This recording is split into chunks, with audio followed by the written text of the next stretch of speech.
The B-17 bomber was a massive four-engine heavy bomber used by the Allies in World War II, designed for high-altitude strategic bombing. It was capable of carrying a large payload of bombs over long distances, heavily armed with 13 machine guns around its body, and could sustain heavy damage, earning the nickname Flying Fortress. However, despite its formidable capabilities, flying on a mission in the B-17 was a terrifying, extremely dangerous, and horrifically uncomfortable experience, with each mission being a journey to hell and back, if you were lucky enough to return. Today, we will describe the dangers faced by the crews of these machines on their extremely risky, nearly suicidal missions, why it was so horrifying to fly in them, and the immense courage displayed by these crews, who often paid a high price. When the B-17 bomber appeared in World War II, it was a true marvel of technology for its time. It was significantly larger than other aircraft of the era, with greatly enhanced capabilities. But for the crew, every second spent in them was far from comfort and safety, and some of the positions in this aircraft were purely terrifying. The B-17 was designed to cruise at an altitude of 18,000 feet, but it was not a pressurized airplane.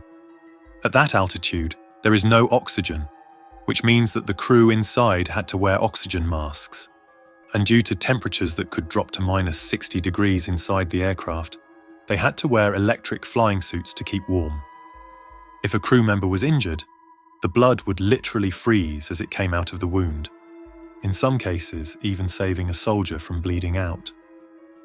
Of course, it was not uncommon for these suits to malfunction or become damaged, leading crew members to experience an extremely dangerous lack of oxygen or severe frostbite.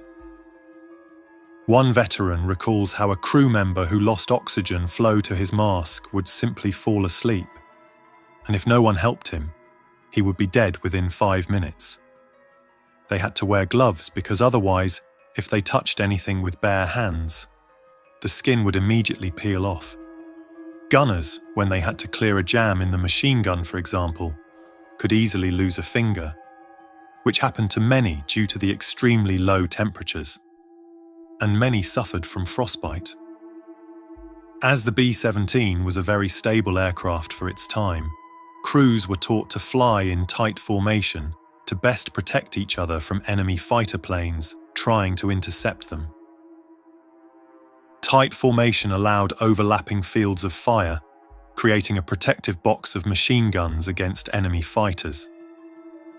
However, B-17 crews said that the hardest part of the mission was actually getting into formation. Dozens of planes had to take off one after the other at intervals of only 30 seconds. While one was at the end of the runway, another was already starting behind it. By the way, just during the training of flying in formation, as many as 2,800 airmen were lost in accidents. Logically, the greatest danger was enemy anti-aircraft fire, but some of the crew positions in the aircraft were additionally dangerous and terrifying even when there was no enemy. We will explain this a bit more, but first, let's explain the greatest danger: German air defense. During the war, German air defenses were highly effective, and their anti-aircraft cannons and fighter pilots were responsible for many B-17s not coming back. If you know something about World War II, then you've surely heard of the German 88mm flak cannon, known for its accuracy and destructive power, used deadly effectively even against tanks. These guns could fire shells to altitudes of up to 30,000 feet, well within the cruising altitude of B-17s. These cannons were heavily concentrated around key bomber targets, such as large factories and crucial cities. Flak shells were designed to explode at a predetermined altitude and scatter shrapnel in a wide radius. A direct hit was devastating, but since the B-17 was made mainly from aluminum, even near misses could puncture the fuselage, wings, or control surfaces, causing significant damage or taking out crew. The unpredictability of flak shells created a terrible psychological pressure on crews, who never knew when they would fly into a cloud of flak and whether a shell would hit their aircraft. Airmen could see nearby planes getting hit, falling, and even exploding mid-air if bombs or fuel were hit. And seeing a friendly plane going down without any parachutes deploying was a brutal experience. And all the while, you are wondering if you are next. If that isn't enough, here comes the greater danger. German fighter pilots. German fighters, such as Messerschmitt Bf-109 and Focke-Wulf 190, were alerted by radar stations and scrambled to intercept incoming bomber formations, typically attacking in coordinated waves. They used head-on attacks to target the bomber's cockpit and engines, as well as rear and side attacks to exploit blind spots. German fighters were equipped with a mix of 20 or 30 mm cannons and 7.92 or 13 mm machine guns, which were particularly feared and could inflict severe damage on the B-17s. Initially, the Allies thought that having 13 machine guns, the B-17 was well protected against enemy fighters and did not need an escort, but this proved to be not very accurate. Early in the war, a significant problem was that Allied fighter pilots who provided escort and protection to the B-17 formation did not have the same range as the B-17 and could not escort and protect them the entire way. Later, long-range fighters like the P-51 Mustang would escort bombing missions, significantly lowering casualties. Now let's explain the crew and some of the positions on the aircraft, and then we will describe what would happen when an aircraft was hit and the fate of its crew. First, the cockpit was small and narrow with a low ceiling, requiring the crew to sometimes crawl through the aircraft. The 10 crew members wearing bulky flight suits, oxygen masks, flak vests, helmets and parachutes on a harness for quick deployment manned the plane. The average age of the crew was below 25 years and statistically, their mortality rate was about 20%, which is 50 times greater than European infantry and 10 times greater than Pacific infantry. The tail gunner, responsible for rear protection, sat basically on a sawed-off bicycle seat, half kneeling during missions in a very cramped space. Although there is no safe place in a B-17, it is said that the waist gunner position was by far the worst. They operated twin 50 caliber machine guns mounted in the waist windows on either side of the aircraft in a significantly confined space.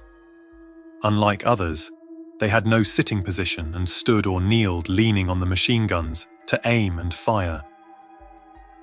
The waist windows were open to allow a wide field of fire, which meant that the cold was brutal. They had minimal, almost non-existent protection from enemy fire, and in the event of a collision with other aircraft or landings where the landing gear was damaged, waist gunners could be crushed to death. Then there are the top turret and the ball turret gunners, also armed with twin 50 cals. The top turret was located just behind the cockpit, providing a 360-degree view, making the gunner highly visible and a prime target for enemy fighters. As for the ball turret gunner, positioned in the ball turret located on the underside of the aircraft, the situation was additionally disturbing. The cramped and claustrophobic turret made the gunner completely separated from the crew, and exiting in a panic was a horror in itself. Besides being a prime target for enemy fighters and having their parachute in the body of the aircraft, because there was no space in the turret. Ball turrets required hydraulics to be able to align the turret door with the crew compartment. If the hydraulics were damaged, the ball turret gunner had no way to escape. There were only 2 positions where the ball gunner could exit the turret. Any other position and he would be trapped and unable to exit. This resulted in many ball gunners being unable to escape destroyed aircraft and being stuck inside until it hit the ground or burned to death.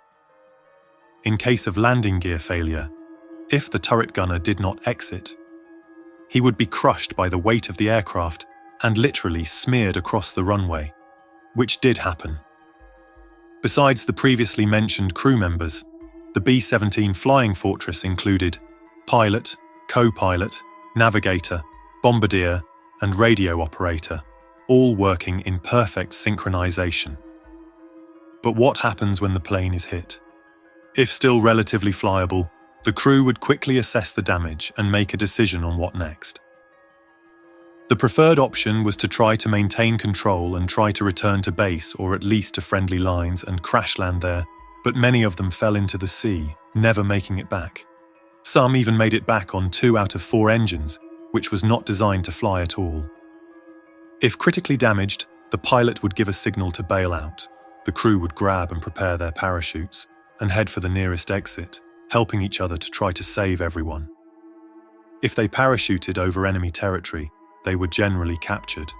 And in the Pacific, captured airmen suffered terrible fates, and many died in the worst ways in captivity. Falling into the sea would be lethal unless they were quickly found and rescued. Air-sea rescue operations were conducted, but not all downed airmen were found in time.